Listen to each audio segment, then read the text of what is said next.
కర్ణాటకలో పండగ పూట తీవ్ర విషాదం చోటు చేసుకుంది. తెల్లవారుజామున 3 గంటల ప్రాంతంలో బెంగళూరు నుంచి గోకర్ణకు వెళ్తున్న ప్రైవేటు ట్రావెల్స్ బస్సు లారీ ఢీకొట్టడంతో, అంటే చాలామందికి కూడా ఎస్పెషల్లీ వారానికి 5 రోజులు పని దినాలు చేసే సాఫ్ట్వేర్ లాంటి కొన్ని రంగాలకి ఈ గురువారం క్రిస్మస్ హాలిడే ఉంటుంది. శుక్రవారం ఒక్కరోజు సెలవు పెట్టుకుంటే లాంగ్ వీకెండ్ నేపథ్యంలో నిన్న సాయంత్రం బయలుదేరి ఈ రోజు నుంచి వరుసగా లాంగ్ వీకెండ్ ఎంజాయ్ చేద్దాం అనుకునే వాళ్ళు కొంతమందికి ఈ విధంగా ఒక విషాదాన్ని నింపిందని చెప్పాలి. గోకర్ణకు వెళ్తున్న బస్సు ఢీకొట్టిన బస్సులో మంటలు చెలరయ్యే క్షణాల్లో బస్సు పూర్తిగా కాలిపోవడం, అందులో 17 మంది సజీవ దహనం.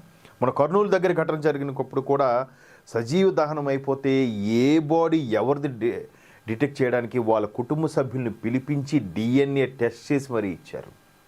ఒకవైపు అది కాలిపోయి భరించలేని దుర్వాసన వస్తున్నప్పటికీ ఇటువంటి ఇబ్బందులు సహాయక సిబ్బంది కూడా చాలా ఇబ్బంది పడుతూ కూడా చేశారు.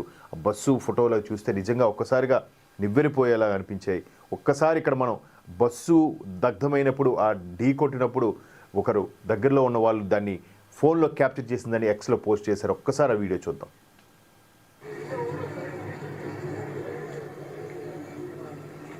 అంటే ఇక్కడ ఉవ్వెత్తున ఎగిసిపడుతున్న ఈ మంటలను చూస్తే ప్రమాద తీవ్రత ఏ స్థాయిలో ఉందో మనకు అర్థమవుతుంది. ప్రమాద తీవ్రత ఏ స్థాయిలో సంభవించిందో అర్థమవుతుంది. సజీవ దహనం అయిపోయారంట 17 మంది కూడా. ఎవరెవరు ఏంటి, బస్సులో ఎంతమంది మొత్తం మీద ఉన్నారు, ఇంకా వివరాలు పూర్తిగా తెలిసి రావాల్సింది. సుమారుగా 40 మంది వరకు ఉండొచ్చు నాకు అంచనా.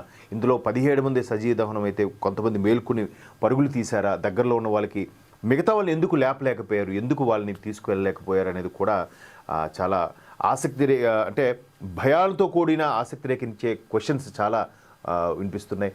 ఇంతకుముందు జరిగిన దాంట్లో కూడా డ్రైవర్ వెంటనే బస్సు దిగి పారిపోవడం కాకుండా కొద్దిమంది ప్రయాణికులైనా అప్రమత్తం చేస్తే బతికేవారు కదా అనే క్వశ్చన్స్ అయితే రైజ్ అవుతున్నాయి.